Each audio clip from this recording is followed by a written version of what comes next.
السلام علیکم ورحمت الله وبرکاته. دوستانو امید تاسو بخیر. زما نننې ټاپک چې کوم دی نو هغه د لیسنس باره کې چې کوم ملګري په فاینل ایگزیټ باندې لاړ شي نو هغه چې کله دوباره بیا کندم ته راځي نو آیا د هغې دپاره چې کوم لیسنس و د هغې زوړ لیسنس و چونکې دی خو په نوي ویزه باندې راغلی نو هغه نوی لیسنس به دی څنګه اخلي چې په دې کې د نوي کفیل نوم راشي. دا ویډیو دې باره کې ده. ګورئ دوستانو، کله چې یو سړی د دې ځای نه کله فاینل ایگزیټ باندې ځي او هغه واپس راشي او په نوې ویزه باندې راشي او د هغه لیسنس ویلیډي دلته راشي او لیسنس ویلیډي نو سمپل د هغې دپاره دا ده چې دی به لاړ شي د ټریفک هیډ آفس ته، هلته به لاړ شي، هلته به زوړ لیسنس به جمع کړي، نوی لیسنس به ورته میلاو شي.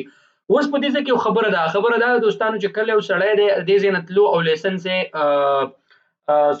دغه شوی ده ایکسپایر شوی او لیسنس یې ایکسپایر شوی و او دی لاړو په نوې ویزه باندې راغلو نو دې هم سمپل طریقه ده چې د لیسنس د ایکسپایر کېدو هغه غرامه به ډکه کړي او د غرامې نه پس چې کوم دی نو بیا به د میډیکل به وکړي او د میډیکل نه پس بیا د لیسنس هغه فیس جمع کړي او بیا به دته به نوی لیسنس میلاو شي. د دې لپاره چې کوم دی چې کریمینل جرم د نه یې کړی، څه جرم یې نه یې کړی او دې نه علاوه یو شرط پکې دا دی چې 18 کاله عمر نه زیات کم نه وي چې دا شروط انشاءالله نو بس دغه سمپل طریقه د ټرایان وغیره ته پکې ضرورت نشته انشاءالله.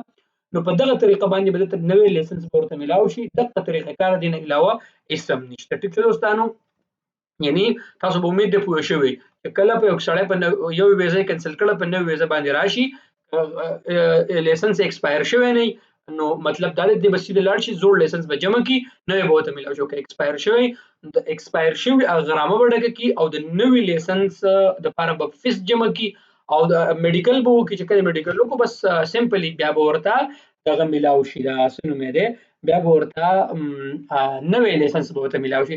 دوستانو دغه طریقې کار دی، دې نه علاوه پکې هېڅ هم نشته.